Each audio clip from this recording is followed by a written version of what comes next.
ይልቅ ንገራት አንተም እንደማትወዳት ጅማሬዋ ደስ ቢያሰኝም ፍጻሜዋ እንደማያምር ንገራት። አንተ ልዩ ዋጋ ነህ ያለ ከኤመራልድ በላይ ከእንቁ በላይ። እኔ አልሰማው አንበሳ ራሱን ሲያጠፋ ላየው እባብ ራሱን ሲነድፍ አልሰማንም። በዘላለም ፍቅር ወድጄሃለሁ ሲልህ ማስማው በሞቴ ስሙኝ። መከራ ስትቀበሉ ወጣቶች ዛሬም ወደፊትም በሕይወታችሁ ሁሉ መከራ ከገጠማችሁ አንድ ማለፊያ መንገድ ልንገራችሁ።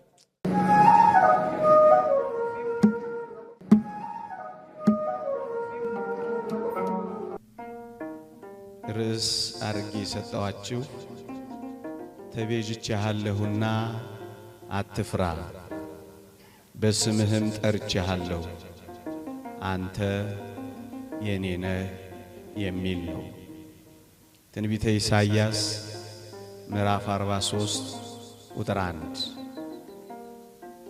ብዙ ጊዜ ወጣቶች በብዙ ቤተሰቦች በብዙ ጓደኞች በብዙ ዘመዶች እንኳን ተከበን ብዙ ጊዜ የብቸኝነት ስሜት ይሰማናል። አንዳንድ ጊዜም የኔ ነህ የሚል የሌለኝ ምስኪንና ብቸኛ ነኝ ብለን ስንናገር እንሰማለን።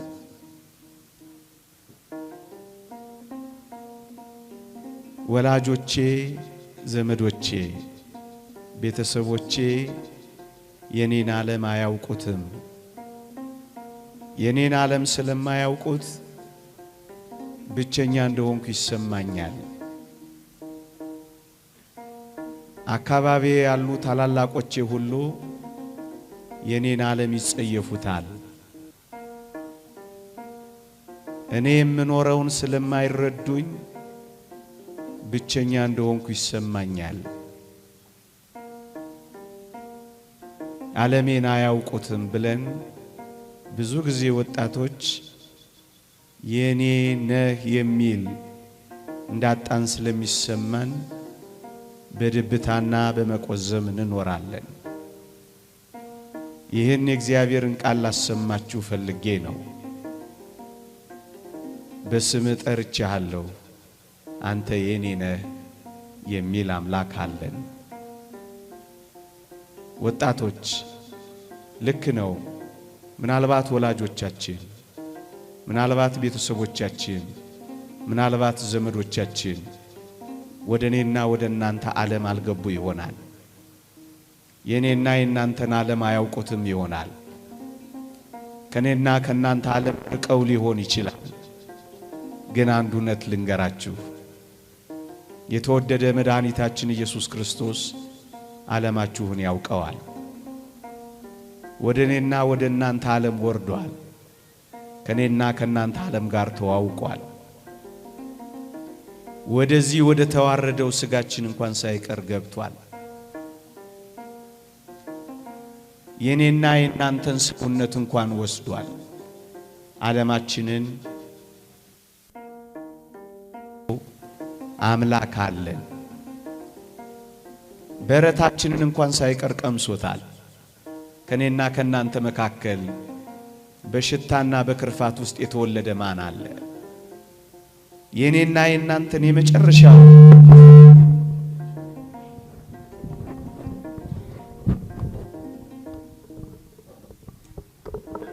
የኔና የናንተን የመጨረሻውን አስቀያሚ ዓለም እንኳን ሳይቀር ቀምሶታል ጌታችን። በረታችንን ብቻ አይደለም፣ መቃብራችንን፣ አፈራችንን፣ ድንጋያችንን እንኳን ሳይቀር ተንተርሶታል። ሞታችንን እንኳን ሳይቀር ተዋውቆታል። ይሄ ብቻ እንዳይመስላችሁ፣ በበረት በመቃብር ብቻ አይደለም፣ እግር በእግር የገባንበት ሲኦል እንኳን ሳይቀር ገብቶ ሲኦላችንን እንኳን ተዋውቆታል። ወጣቶች ምናልባት ወላጆቻችሁ፣ ምናልባት ዘመዶቻችሁ፣ ምናልባት ታላላቆቻችሁ ዓለማችሁን እንደማያውቁት ቆጥራችሁ ብቻችሁን የሆናችሁ እንዳይመስላችሁ። የኔና የእናንተን ዓለም የተዋወቀ አምላካችን ክርስቶስ ነው አንተ የኔ ነህ የሚለው። ብዙ ጊዜ ወጣቶች የብቸኝነት ስሜት እንዲሰማን ከሚያረገን ነጥብ አንዱ ስሜቴን የሚረዳኝ ፈቃዴንና ዝንባሌን የሚያውቅልኝ ድካሜን እንኳን ቦታ የሚሰጥልኝ የሌለኝ በጣም ምስኪንና ብቸኛ ነኝ ብለን ነው ብዙ ወጣቶች የብቸኝነት ስሜት የሚሰማን። ግን አንድ እውነት እንንገራችሁ ወጣቶች፣ ስሜታችንን፣ ድካማችንን፣ ፈተናችንን ብቻ አይደለም የኔና የእናንተን ዓለም በመተዋወቁ ምክንያት ከኔና ከእናንተ በላይ የተፈተነ አምላካችን ነው አንተ የኔ ነህ የሚለው። የእግዚአብሔር ቃል እንዲህ ይላል፣ ከኃጢአት በቀር በነገር ሁሉ እንደኛ ስለተፈተነ ሊራራልን የሚችል አምላክ አለ ይላል። ወጣቶች ሆይ እናንተ ከተፈተናችሁት በላይ ተፈትኗል። እናንተ ተትታችሁ ከሆነ እናንተ ከተተዋችሁት በላይ ተትቷል። እናንተ ብቻችሁን ቀርታችሁ ከሆነ ብቻችሁን ከቀራችሁት ከናንተ በላይ ብቻውን ቀርቷል። ተፈትናችሁ እንኳን ከሆነ ከኔና ከናንተ በላይ ተፈትኗል። ደክማችሁ እንኳን ከሆነ ከኔና ከናንተ በላይ ደክሟል። ለዚህ ነው ከኃጢአት በቀር በነገር ሁሉ እንደኛ ስለተፈተነ ሊራራልን የሚችል አምላክ አለ የሚለው። ብንደክም ይራራልናል፣ ድካምን አውቋላ። ብንፈተን ያዝንልናል፣ ተፈትኗላ። ብንተው ይመጣልናል፣ ተትቷላ። ብንገፋ ይሰበስበናል፣ ተገፍቷላ። ይራራልናል የሚለው ቃል ምንኛ እውነትና የሚያጽናና ነው ወጣቶች። ከኃጢአት በቀር በነገር ሁሉ እንዳንተ እንዳንቺ የተፈተነ ስለሆነ ይራራልናል ወገኖች። ይሄ ብቻ አይደለም። በተለይ ወጣቶች በወጣትነታችን መደነቅ፣ በወጣትነታችን ትኩረት መሳብ፣ በወጣትነታችን ሊጨበጨብልን ልንሞገስ እንፈልግ ይሆናል። ማንም እኮ ትኩረት የሚሰጠኝ የለም። ማንም እኮ ክህሎቶቼን፣ ጸጋዎቼን፣ ተሰጦቼን የሚያደንቅልኝ እኮ የለም። ማንም ዞር ብሎ እንኳን የሚያየኝ የሌለ ምስኪን ነኝ ብለን እናስባለን። ወገኖቼ አንድ ሌላ እጅግ የሚያጽናና ተስፋ ልንገራችሁ። ተሰጦታችንን፣ ጸጋችንን፣ ፍጥረታችንን እንደ እግዚአብሔር ያከበረ እንደ እግዚአብሔር ከፍ ከፍ ያደረገ ማን አለ? እስኪ ላስታውሳችሁ። እግዚአብሔር በእጁ የፈጠረው እኔን፣ አንተን፣ አንቺን እንጂ መላእክትን ይመስላችኋልን? ለእንስሳት በአፉ ውስጥ ትንፋስ እፍ ብሏልን? ከሰማያት የወረደው መስቀል ላይ የተሰቀለው ለኔና ለእናንተ ነው እንጂ ለእጽዋት ነውን? የተወደዳችሁ ክርስቲያን ወጣቶች ሆይ አስቡት። ግሩምና ድንቅ ሆኖ የተፈጠረ እንደኔና እንደናንተ ማን አለ? ምናልባት አላስተዋልነው ይሆናል እንጂ እኔና እናንተ ስንፈጠር መላእክት አሸብሽበዋል። እኔና እናንተ መዳናችን ሲጀመር የሰማይ መላእክት አጠገባችን ሆነው ዘምረዋል። እኔና እናንተ ከበደል ስንመለስ የሰማይ ጉባኤ ማህሌት ትቆማለች፣ ትዘምራለች። እኔና እናንተ ልዩ ፍጥረቶች ነን። እግዚአብሔርን ከዙፋኑ የሳበው ከሰው በቀር ማን አለ እንዴ? ዓለም ሲያራክሰን ለምንድን ነው ራሳችንን የምናራክሰው? ዓለም ካላጨበጨበልን ዓለም ተደፋብን ማለት ነው። የጥቂት ሰዎችን ትኩረት አለመሳብ ያን ያህል ድብታም ያመጣ ነው። ያን ያህል ድብርት የሚፈጥር ነው። በምድር ላይ ያን ያህል እንዳልኖርን የሚያስቆጥር ነው። ወጣቶች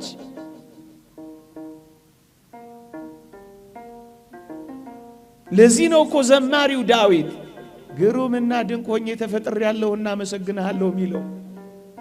እንደኛ ግሩም፣ እንደኛ ድንቅ፣ እንደኛ ውብ፣ እንደኛ ልዩ ከየት ይገኛሉ ወገኖቼ? ብቻሽን ውብ ነሽ፣ ብቻህን ግሩም ነህ። ለምንድን ነው ከሌሎች ያነስን እየመሰለን አንገታችንን ዘለስ የምናደርገው? በዓለም ላይ አጨብጫቢ የሚያጨበጭብ ስላጣን ኩርምት ጭርምት ብለን የምንኖረው። አያችሁ፣ የብቸኝነቶቻችን ምንጭ የሚሆኑት እነዚህን ሐሳቦች እግዚአብሔር የነገረንን በማመን ከብቸኝነት በላይ አንዳንዶቻችን ብቸኝነት ብቻም አይደለም፣ እነዚህን ሐሳቦች በማሰላሰል የበታችነት ተሰምቶናል። እያኗኗርን እንጂ እየኖርን እንዳልሆነ ቆጥረናል። ደስታችንና ሳቃችንን ዓለም እስክትመጸውተን ድረስ ምስኪን ተመጽዋቾች ብቻ ሆነናል።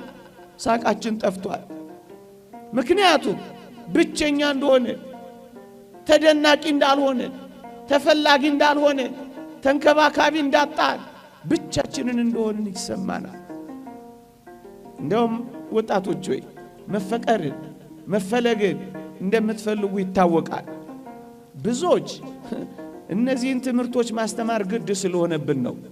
በቅርቡ አንድ ገና ወጣትነቱን ያልጀመረ ብላቴና እናቴ አትወደኝም ብሎ አሉ ታንቆን የሞተው አሉ። ሰሞኑን ስሰማ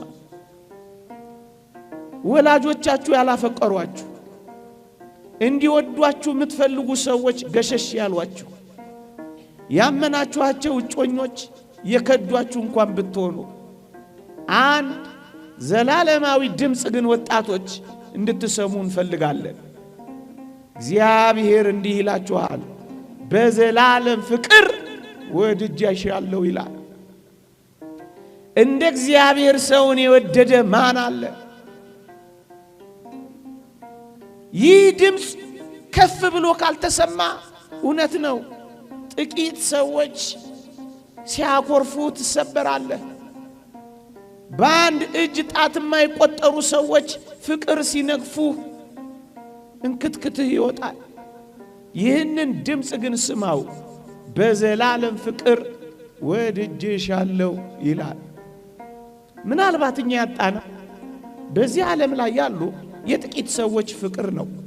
ያውም ሰጥተው የሚጎልባቸው፣ መጽውተው የሚያንስባቸው፣ በጣም ደካሞች የሆኑ ምስኪንና ድሆች የሆኑ ሰዎች ፍቅር አጣን ብለን ነው ራሳችንን እያጣን ያለ ነው።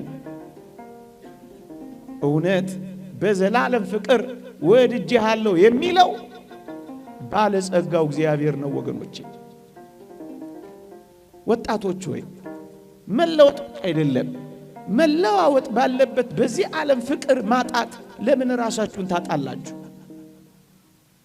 ለምን ለራሳችሁ ዋጋ መስጠት ታጣላችሁ? መለወጥ የሌለበት ያውነት እግዚአብሔር እንደሚያፈቅራችሁ እየነገራችሁ፣ እግዚአብሔር ያወዳችኋል፣ እግዚአብሔር ያፈቅራችኋል። መለወጥ የሌለበት ያውነት ማለዳ ወዶ ማታ ሚከዳ አይደለም፣ ስቆም ያስለቅስ አይደለም፣ ፊት ሰጥቶ ጀርባ ሚነፍጋ አይደለም። ሁሌ የሚወድ ሁሌ የሚያፈቅር ፍቅሩ የማይቀንስበት ወረት የሌለበት ፍቅር በዘላለም ፍቅር ወድጄሃለሁ ሲልህማ ስማው። ጥቂቶች ትኩረት ስለነፈጉን ለራሳችን ትኩረት ምን ነፍገው ለምንድን ነው? ወገኖቼ እንኳን የሩቆች የእናት ፍቅር እንኳን ሊቀዘቅዝ ይችላል። አድሎ ሊኖርበት ይችላል። ስትሰጥና ስትነፍቅ ሳቃቸው ወላጆች ቤተሰቦች ምናልባት ሊቀየሩብህ ይችላሉ። አድሎ የሌለበት እውነተኛ ፍቅር ግን እወድሻለሁ እወድሃለሁ ሲል ስማ። እኔ በጣም ነው የሚደንቀኝ። በመንኮራኩር የተፈጩትን እኩል ከኛ ጋር ሲያፈቅር አይገርምም? ደማቸውን ያፈሰሱትን ላባችን ከምናፈሰው ጋር እኩል ሲያፈቅር አይገርምም? 24 ሰዓት በትጋሃ ሌሊት የሚኖሩትን አንኮራፍተን የምናድረው ድንጋይ የሚንተራሱትን ደንገል ተንተራሰን ከምንተኛው ጋር ሁላችንንም እኩል ማፍቀሩ አይገርምም? ይሄ ፍቅር ነው፣ አድሎ የሌለበት ፍቅር። አንተንም ይወድህ አንቺንም ያፈቅርሽ። ለምንድን ነው የዚህን የምድር ፍቅር አጣን ብላችሁ ራሳችሁን የምታጡት? ለምንድን ነው ሰማይ ከምድር የተደባለቀባችሁ እስኪመስላችሁ ድረስ በዝምታ በመሰበር የምትኖሩት? ወገኖቼ እንኳን የኔና የናንተ 1 2 3 ሰው በደል ቀርቶ የዓለሙ ሁሉ በደል ፍቅሩን እንዳለወጠበት አላያችሁ? ሀባህሎት ብዝት ኃጢአት በየትበዝ ጸጋ እግዚአብሔር። ኃጢአት በበዛችበት የእግዚአብሔር ጸጋ እንደበዛች አልሰማችሁ? የሚወድና የሚያፈቅር አምላክ እንዳላችሁ ድምፁን አትሰሙትም? እኛን በማፍቀር የሚኖር አምላክ እያለ ለምን ራሳችንን በመጥላት እንኖራለን? ስለኛ የተሰቀለ አምላክ እያለ እኛ ገመድ ላይ መንጠልጠል ይገባናል? የተወደዳችሁ ክርስቲያኖች የሞተልን አምላክ እያለ እኛ ራሳችንን መግደል ይገባል? መራራ ሐሞት የተጎነጨ ጌታ እያለ መርዝ መጠጣት ይገባል? እውነት እንነጋገር ከተባለ ዲያብሎስን ከሚያህል አውሬና ሽፍታ ካዳነን በኋላ እናንተም ሽፍታ ትጠሉ የለ? እናንተም አጋሽ ትጠሉ የለ? ሱሰኛ በመሆን ተስፋ በመቁረጥ ወይንም ደግሞ በራሳችሁ ላይ አንዳች ነገር በማድረግ የተወደዳችሁ ኦርቶዶክሳውያን በራሳችሁ ላይ ሽፍታ እንዳትሆኑ። ሽፍታ ከቀላችሁ የራሳችሁ ሽፍታ መሆንን ጥሉ። እንዴ አውሬ ትጠሉ የለ እንዴ? አውሬ ትሸሹ የለ እንዴ? ታዲያስ ለራሳችሁ እንዴት አውሬ ትሆናላችሁ? በመጠጥ ሱስ ጉበታችሁን የምታፈርሱ፣ በሐሺሽ የምትደነዝዙ፣ በገመድ የምትታነቁ፣ በመርዝ አንጀታችሁን የምትበጥሱ ለምን ትሆናላችሁ?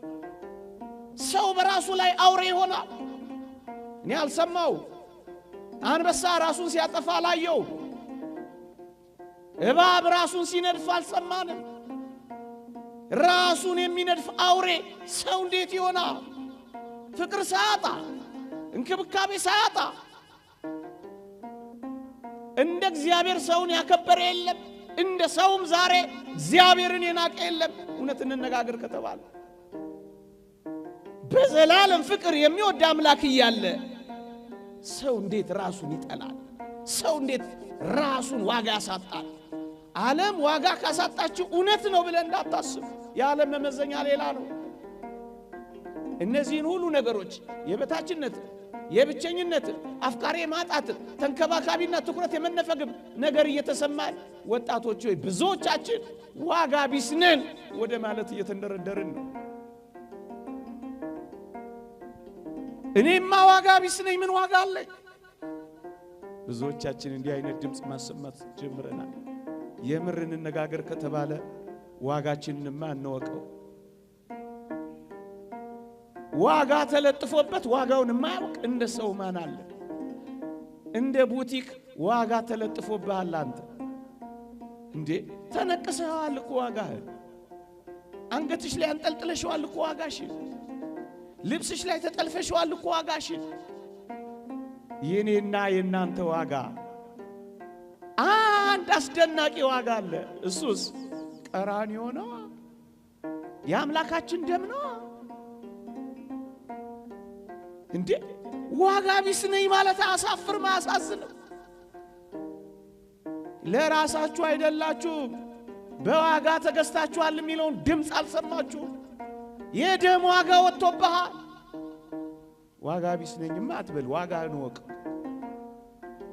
የምር እንነጋገር ከተባለ ዓለም ሁሉ ቢሸጥ ያንተን አንዱን ዋጋ ያወጣ። እንኳን የቢል ጌትስ ሀብት ፎርብስ መጽሔት ላይ ያሉት የሁሉም ሀብት ቢደመር አንድ የኔን ዋጋ ያወጣ። ዓለም ሁሉ ቢሸጥ፣ ዓለም ሁሉ በጨረታ ቢቸበቸብ ደም የተከፈለብህን ያንተን ዋጋ ዓለም የለው። ለምንድነው ዋጋ ቢስ የምታደርገው? ለምንድነው ዋጋ እንደሌለ ውስጥ የሚሰማ? ዋጋህንማ ወቀው። ዋጋህ ቀራንዮ ነው። ይልቅ የተከፈለልህን ዋጋ የወጣብህን ውድ አታርክሰው። አንተ ልዩ ዋጋ ነህ ያለ ከኤመራልድ በላይ፣ ከእንቁ በላይ፣ ከብርና ከወርቅ በላይ ውድ ነህ አንተ። ውድነትን አታርክሰው። መጠጥ ቤት አትጣለው። ከቆርጊ ጋር አትጥረገው። ጫት ቤት አታልከስክሰው። መሸታ ቤት አትጣለው። አንተ ውድ ነህ፣ ውድ ነህ።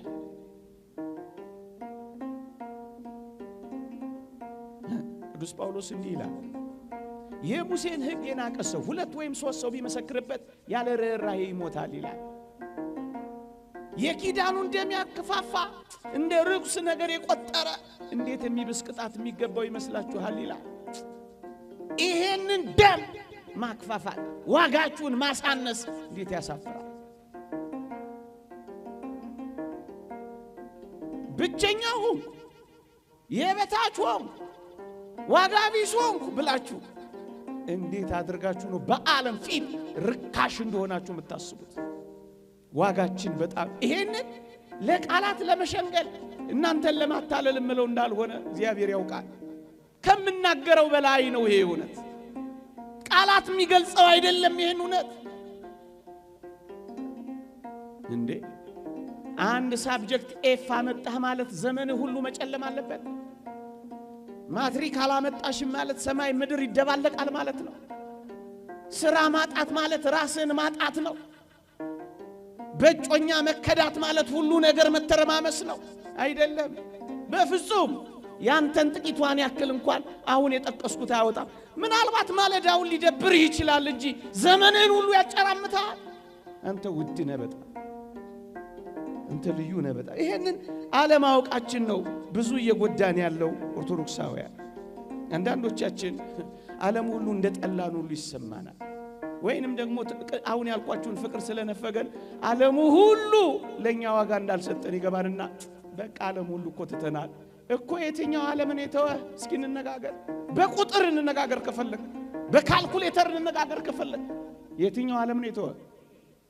ምናልባት በአንድ እጅ ጣት የማይበልጡ ጥቂት ሰዎች ትተው ሊሆን ይችላል። የምር እንነጋገር ከተባለ ግን ዓለምህን እንኳን አታውቁ፣ እንኳን ዋጋህን ያንተን ዓለም እንኳን ገና አልተዋወቅከው። ዓለሜን ንገረኝ ካልከኝ ዓለምህ በጣም ድንቅ ነው። የትኛው ነው? እንዲህ ይላል እግዚአብሔር ቃል። ንዑድ ክቡር የሚሆን ሐዋርያው ቅዱስ ጳውሎስ በረከቱ ትደርብንና እንዲህ ይላል፣ ወደ አእላፋት መላእክት፣ ወደ ጻድቃን መንፈሶች፣ ወደ በኩራት ማህበር ደርሳችኋል ይላል። ዓለሜ የት ነው ካልከኝ ዓለምህ ሰማይ። አሁን እዚህ ምድር ላይ የምታየው ዓለም እንኳን 80% ነው። የጠቅላላው ዓለማችን 80% በሰማይ ነው። የት? የመላእክት የአእላፋት መላእክት ህብረት አንተን ይጠብቃሉ። ታላላቅ ወንድሞች አሉ። አረጋዊ መንፈሳዊ እንደተናገረው የሚራሩልን ታላላቅ ወንድሞቻችን ናቸው ይላል መላእክት። የትኛው ዓለም ነው የጠላሽ? የትኛው ዓለም ነው ጀርባ የሰጠህ? እንቅልፍ ሳይተኛ ዘውትር የሚጠብቅ መልአክህ አለ እኮ። ዓለም ሁሉ ጠልቶ እኮ የትኛው ዓለም?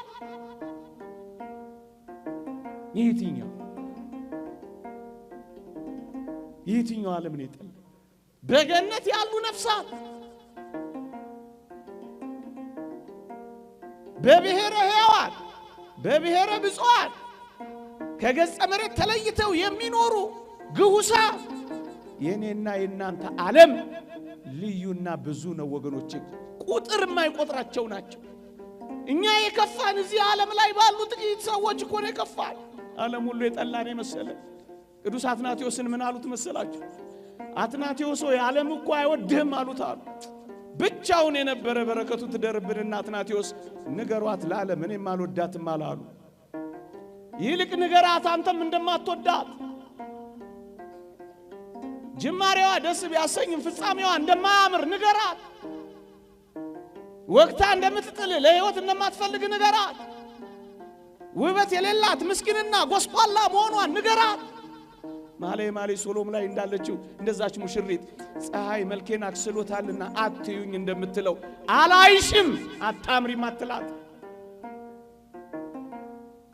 ለምንድነው የምትልመጠመጥባት? ለምንድነው እግሯ ስር ወድቀህ የምትለምናት? አንተ ከዛ በላይ ሌላ ዓለም አለ። እንደውም ልንገር ንዑድ ክቡር የሚሆን ሐዋርያ ጳውሎስ ዳግመኛ እንዲህ አለ፣ ክርስቶስ በእናንተ ውስጥ እስኪሳል ድረስ ምጥ ይዞኛል አለ። ምጥ የሚያዝ ታላቅ ወንድም አለ። ይህን ታውቃለህ? ሐሳቡን አንተ ይህን ዓለም ተዋወቁት ወጣቶች። ምጥ የሚያዝ ክርስቶስ በልብ እስኪሳል ድረስ ምጥ የሚያዝ የሚጨነቅ የሚማልድ ወንድም አለ። ዓለም ሁሉ ይተዋሃ እንኳን ተወህ እንደው ዓለም እኮ አይወድህም እኮ። ዓለም እኮ የትኛው ዓለም ነው የሚመዝንላችሁ? ድል የነሳ የሰማዕታት ዓለም አይሻልህም? እሱ ስላንተ ያስባል፣ እሱ ስላንተ ይጨነቃል፣ ስትመለስ ይዘምራል። ዓለምህማ ልዩ ነው። ታዲያስ ዋጋ ቢስ አታድርገው። ሰውዬ ምንድን ነው የሚለው? የዚህ ዘመን መከራችንን አያውቀው። ምን እያልክ ነው የምታወራው ልትሉ ትችላላችሁ። ምናልባት ከአንዳንዶቻችሁም ፈቀቅ ያለ መከራና ፈተና ሊገጥመኝ የሚችል ይሆናል። የትኛውም መከራና የትኛውም ፈተና ይግጠምህ። ሁለት ቁም ነገሮችን ነግሬ ላብቃ። በሞቴ ስሙኝ። መከራ ስትቀበሉ ወጣቶች፣ ዛሬም ወደፊትም በሕይወታችሁ ሁሉ መከራ ከገጠማችሁ አንድ ማለፊያ መንገድ ልንገራችሁ። መከራችሁን ከክርስቶስ ጋር አሳልፉት። መከራችሁን ከክርስቶስ ጋር አብራችሁ ተቀበሉት ነው ምላችሁ። እንዴት? ንዑድ ክቡር የሚሆን ሐዋርያ ጳውሎስ እንዲህ ይላል፣ ከክርስቶስ ጋር ተሰቅያለሁ። እኔ አሁን ሕያው ሆኜ አልኖርም፣ ክርስቶስ ግን በእኔ ይኖራል። አሁንም በሥጋ የምኖርበት ኑሮ በወደደኝና ስለኔ ራሱን በሰጠው በእግዚአብሔር ልጅ ላይ ባለ እምነት የምኖረው ነው ይላል። ከክርስቶስ ጋር ተሰቅያለሁ። ብቻዬን ምን አደርጋለሁ አትለው። አብረን መከራ ብንቀበል አብረን ደግሞ እንከብራለን፣ አብረን ደግሞ እንወርሳለን ይላል። አብረሽ አብረን በምስጋና በአኮቴት የሰይጣንን ውጊያ የዚህን ዓለም መከራ ከተቀበልከው እመነኝ ከመስቀሉ መከራ ጋር ይደምርልሃል። ከቁስሎቹ ጋር አብረ ያቆስልሃል። ቁስልህ ነው አይሰማል። አብረህ አንዳንዴ አጋንንት መተው ራስን ጥላ ሲሉህ ከኔ በላይ እኔን የሚወድ አምላክ አለኝ፣ ለምን ራሴን እጠላለሁ በለው።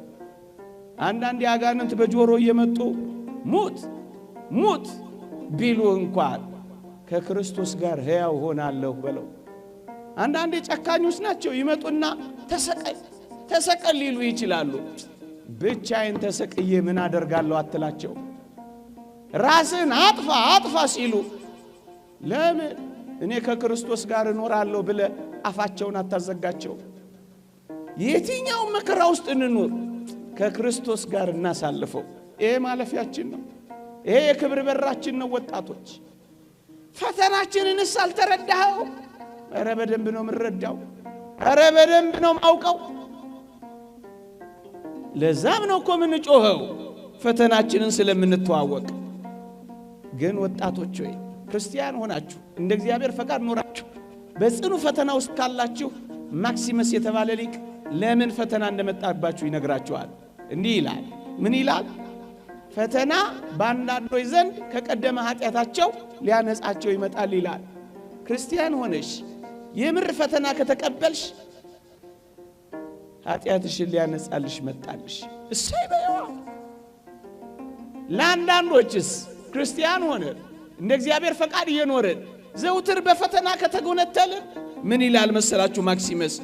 በሌሎች ዘንድ ደግሞ አሁን ያላቸውን ፍጽምና የበለጠ ሊያጠናክር ይመጣል ይላል። አይገልህም፣ ሕያው ያረጋል ፈተና። አይሰብርህም፣ ያጠነክርሻል ፈተና። አያደበዝዝህም፣ የበለጠ ውብ ያረጋል ፈተና። ባንዳንዶች ዘንድ የቀደመ ፍጽምናቸውን የበለጠ ሊያጠነክርላቸው ይመጣል ይላል። በሌሎች ዘንድስ በሌሎች ዘንድ ደግሞ ይላል ሊመጣ ላለው ነገር እንዲዘጋጁ ይመጣል ይላል። ለሚመጣው መከራ እየሰራን መሆኑን ምን ታውቃላችሁ? ነገ በክፋት ይብሳል። ዛሬ ከተንገዳገድን ነገ እንወድቃለን። እግዚአብሔር ለነገ ሲያጠነክረን አሁን በፈተናዎች በወጀቦችና በአውሎ ንፋሶች መካከል ሊያሳልፈን ይችላል። ፈተና እንደዚህ ይመጣባል። ክርስቲያን ከሆንክ ኃጢአትህን ሊያነጻልህ የበለጠ ውብ አድርጎ ሊያሳምርህ ለሚመጣው የመከራ ዘመን ሊያዘጋጅህ ነው። በቃ ወቀው ወጣቱ እስኪ ጠይቃችሁ፣ ሌባ ባዶ ቤትን ይበረብራል? ምን በወጣው? ሌባ የሚበረብረው ሀብት የሞላውን ቤት ነው አይደለም። ጉድጓድ ምሶ ግንብ ደርምሶ የሚበረብረው የባለጸጎችን ቤት ነው። የድሆችን እንኳን ዞር ብሎ አይ። አጋንንት የፈተና ውጊያ ከከፈቱብህ ወይም ካስጨነቁሽ አንድ ነገር ትዝ ይበልሽ፣ አንቺ የሃይማኖት ባለጸጋ ነሽ። አንተ ብዙ ነገር አለህ ማለት ነው። አጋንንት ትኩረት አድርጎ በፈተና ከተጫወተብህ ባዶ አይደለም፣ ሃይማኖት አለ፣ ምግባር አለሽ፣ በትሩፋት አጌጥ። ስለዚህ ዝም ሊልሽ ትወጃለሽ። ሌባ ባዶ ቤትን እንደማይታገል ዲያብሎስም ባዶ ቤትን ሲታገል አይተን አናውቅም። ለምንድን ነው የምፈተነው ካልክ ባዶ ስላልሆንክ ነዋ። ክርስቶስ ስለተዋህደህ ነዋ። ደም ተቃብተዋል እና እያጨበጨበልህ ልታልፍ ትፈልጋለህ። ማን ያለ ፈተና እንዳለፈው አንተ ያለ ፈተና ልታልፍ ነው። ክርስቲያን ከሆንክ በዚህ ውስጥ ማለፍ ግዴታ ነው። ሶስተኛ የተማሪዎች እውነት የሚገለጠው ፈተና ላይ ሲቀመጡ አይደለም። የኔና ያንተ እምነትስ ያለ ፈተና እንዲገለጥ ትፈልጋለህ? ታምልከው አታምልከው? የብስ የብሱን ወይስ ባህር ባህሩን ከክርስቶስ ጋር ትሻገር የሚታወቀው ደግ ጊዜ ብቻ ሳይሆን በክፉ ጊዜም አምላኪ መሆን የሚገለጠው በፈተናዎች መካከል ስታልፍ እኮ ነው። ብርቅና ድንቀት አድርገው።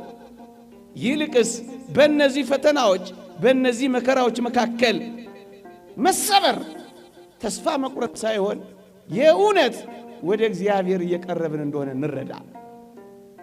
ማጠቃለያ ወንድሞቼ እህቶቼ፣ በተለይ እንዲህ ባሉ ደስ በማያሰኙ ዘመናትና ወራት ተስፋ በመቁረጥ ወይም ደስ ባለ ማሰኘት ወይም ብዙ ነገር እንዳጣን ሰው በመቁጠር ሱሰኛ በመሆን መጠጥ በመጠጣት አጓጉል ነገር ውስጥ በመግባት ፈቀቅ ብሎም ራስን በማጥፋት እንዳትጠመዱ አደራችሁ። እንዲህ ወዳለው ሐሳብ ልትንደረደሩ ስታስቡ እነዚህን ቃላት አስቧቸው። እነዚህን ሐሳቦች ገልጬ ያበቃል። በእግዚአብሔር ፍቅር ላይ መተማመን አትጡ። ቅድም እንዳልኳችሁ ሁሉ ጊዜ እግዚአብሔር አፍቃሪ አምላካችሁ እንደሆነ አስቡ። ለኔና ለእናንተ ያለው ትኩረትና ጥበቃ ዘውትር እንደማይለይ አስቡ። የትኛውን ፈተና የትኛው መከራ እሱ የፈቀደው ለበጎና ለመልካም እንደሆነ እንዳትረሱ። ደግሞስ ከሞት በኋላ ያለውን ሕይወት አትካዱ። ከሞት በኋላ ያለው ካልታመናችሁ አሁን ያልኩት ነገር ውስጥ ሁሉ ትገባላችሁ። ምን ማለት መሰላችሁ? የዚህ ዓለም ኑሮ ካልተመቸኝማ የዘላለሙ ኑሮ ይቅርብኝ ባዮች ትሆናላችሁ። ለዚህ ነው አንድ ሰሞን በዚህ በማህበራዊ ሚዲያ ብንሄድ ይሻለናል የሚል የሆነ ዘመቻ ቻሌንጅ ጀምረው ነበር አንዳንድ ወንድሞች። የት ነው የሚሄዱት? አሳዝኑ። ወይ እንደ ጳውሎስ ሩጫቸውን አልጨረሱ፣ ወይ አልተጋደሉ፣ ወይ ሃይማኖታቸውን አልጠበቁ። ብንሄድ የት ነው የምትሄደው? ምን ይዘህ ነው የምትሄደው? የዘላለም ሕይወት እንደዚህ መቀለጃና ማፌዣ ነው። እዚህ ካለው መከራ በላይ እንደሆነ አውቁ። የግድ ቀምሰው መመለስ አለባቸው። የዘላለም እውነት መጽሐፍ የነገራቸውን አይቀበሉም፣ አያምኑ። የት ነው የምትሄደው? የት ነው የምትሄደው? የደረሰባችሁ ችግርና ወይም እየደረሰባችሁ ያለው ችግርና ያላችሁበት የችግር ስሜት እንዳትረሱ፣ ከእግዚአብሔር በላይ አይደለም። እደግመዋለሁ፣ ከእግዚአብሔር በላይ የሆነ ምንም ችግር በዚህ ዓለም ላይ የለም። ሞት ነው ካላችሁኝ ሞትን ረግጦታል። ኃጢአት ነው ካላችሁኝ በደሙ አንጽቶታል። ደዌ ነው ካላችሁኝ በቃሉ ብቻ አስነስቶታል። ምንም ነገር በእግዚአብሔር የሚበልጥ ችግር የለም። አይወሳሰብባችሁ። ለችግራችሁ መፍትሄ ቀን መስጠት ልመዱ። ታገሱ። አትቁነጥነጡ። አሁን አትበሉ። እግዚአብሔር እንደማይቀር እንጂ የሚመጣው መቼ እንደሆነ ቀኑ ላይ ያተኮራችሁ አትጨነቁ። እግዚአብሔር አይቀርም። ቀኑ ላይ ካተኮራችሁ ትፈተናላችሁ። እንደማይቀር ካሰባችሁ ግን በተስፋ ትኖራላችሁ። ታገሱ። ያልፋል። ትላንት አልፏል። ፈርዖን አልፏል። የኤርትራ ባህር ውስጥ ሰጥሟል። የእስራኤል ልጆች ሊውጠን ነው ያሉት ባህር ተከፍሏል። ሊገለን ነው ያሉት ፈርዖን ባህር ውስጥ ሰጥሟል። የእስራኤል ልጆች ስቡሃን ዘተሰባ ያሉ ጨፌው አቧራ እስኪሆን ድረስ ዘምረዋል። ያልፋል። ምን ይውጠናል ያላችሁት ዘመን ያልፋል። ታገሱ ወጣቶች። ይሄ የእግዚአብሔር ቃል ስለሆነ ነው። እኔ መተማመኛ መሰጣችሁ ኢንሹራንስ ካምፓኒ የለኝም። እግዚአብሔር ግን ዋስትናችን፣ የትላንትናው ሕይወት መተማመኛችን ነው። ከትላንት አልፋችሁ እዚህ ደርሳችሁ የለም። የትላንት ትዝታችሁን እግዚአብሔር ያደረገላችሁን መርሳት ይገባችኋል ወጣቶች። ትላንትን ለትዝታና ለትውስታ ነገን ለተስፋ ሰንቃችሁ ዛሬን በደስታ ኑሩ። ክርስትናዬ ነው። ታገሱ። እኔ ልጅ ያለው HIV ኤድስ የሚባል በሽታ ነበር። ሰፈሬ የነበሩ እጅግ ውብ እህቶች፣ እጅግ ጎበዝ ወጣቶች ልክ በሽታው እንደያዛቸው ራሳቸውን እያነቁ ይገሉ ጀመር፣ መርዝ እየጠጡ በጣም ብዙዎች። ግን ይገርማቸዋል፣ ጥቂት 1-2 ዓመት ካለፈ በኋላ ይሄ ኃይለኛ የተባለው በሽታ መድከም ጀመረ። በእርግጠኝነት አሁን በሽታው ከሰውነታቸው የወጣ ሰዎች ያውቃል። የማራዘሚያ መድኃኒት እየወሰዱ ከብደው ወልደው ኩለው ድረው የሚኖሩ ሰዎች አሉ። ቀንማ አልፍ መስሏቸው ግን ራሳቸውን አሳልፉ። ማይለወጥ የሚመስላቸው ሰዎች ወደ አፈርነት ራሳቸውን ለወጡ። ታገሱ ወጣቶች፣ አትቸኩሉ። ለእግዚአብሔርም ለቀንም እድል ስጡ። ራስን ማጥፋት በሱስ በለው በተለያየ ነገር በለው ራስን ማጥፋት የተወደድክ ክርስቲያን ሆይ የሚያጠፋው አንተንና ህልውናህን ነው እንጂ ችግርህን አጥፍቶ አያውቅም። ጎበዝ ኮንክ ክርስቲያን ኮንክ በችግር ላይ በጸሎት ተነሳ፣ በተጋድሎ በርታ፣ በምስጢራተ ቤተ ክርስቲያን ተሳትፎ ጠንክር እንጂ ችግርህን ታስወግደዋለህ። ራስህን ግን አታስወግደው። ራስን ማጥፋት ባጭሩ ራስን ማጥፋት ትንሽ ችግር ለመፍታት ትልቅ ችግር መፍጠር ነው። ጊዜያዊ ችግር ለመፍታት ዘላለማዊ ችግር መፍጠር ነው። በጣም ቀላል ችግር ለመፍታት የተወሳሰበ ችግር መፍታት ነው። ሰው በምንጨቃ ይነሳ፣ ከሞትክ በኋላ ይነሳል በምንጨቃ። ሾፌሮች የሉም እንዴ? ይነሳል ሰው በምንጨቃ ይነሳል። በቃ በቃ አበቃ አበቃ። ለጊዜያዊ ችግር ቋሚ ችግር አትፍቱ። አንድ ድምጽ ብቻ አላሰማችሁ። አፍቃሪ አምላክ አላችሁ። አንድ ድምጽ ብቻ ላሰማችሁ። በስም የሚጠራችሁ የሚያውቃችሁ አንቺ የኔ ነሽ አንተ የኔ ነህ የሚል አምላክ አለላችሁ። እምነት፣ ተስፋ፣ ፍቅር ያጣ ሰው ራሱን ማጣቱ አይቀሬ ነው ወገኖቼ። በእግዚአብሔር ላይ የሚኖራችሁን እምነት ከተዋችሁ፣ ፍቅሩን ማሰብ ካቃታችሁ፣ የነገ ተስፋው ላይ ዳተኞችና ቸልተኞች ከሆናችሁ እነዚህ ባልኳቸው ሕይወቶች ውስጥ ማለፋችሁ አይቀርም። ስለዚህ እምነትን፣ ተስፋን፣ ፍቅርን ከያዛችሁ ትለመልማላችሁ። አለበለዚያ ግን ምስኪን ትሆናላችሁ። ቤተ ክርስቲያንም እንዲህ አድርጋችሁ ራሳችሁን ካጠፋችሁ ዘመር አትሸኛችሁ፣ አትጸልይላችሁ፣ ዳዊት አትደግምላችሁ፣ ከበሮ አትመታላችሁ፣ ማህሌት አትቆምላችሁ። ምክንያቱም የላችሁማ፣ ንስሐ እንዳትገቡ የላችሁማ። ሌላ ኃጢአት ሁሉ ብትሰሩ ንስሐ ትገባላችሁ። ራሳችሁን ካጠፋችሁ ግን መቼ ንስሐ ትገባላችሁ? ወጣቶች ሆይ በዚህ ዓለም እየሆነ ባለው ነገር በምንም ነገር ተስፋ አትቁረጡ። በስም የሚያውቃችሁ አምላካችሁ ክርስቶስ አለላችሁ። አንተ የኔ ነህ። ይቆየን። የእግዚአብሔር ቸርነት፣ የእመቤታችን አማላጅነት፣ የቅዱሳን በረከት ረድኤት አይለየን። በሃይማኖት በምግባር ያጽናን። አሜን።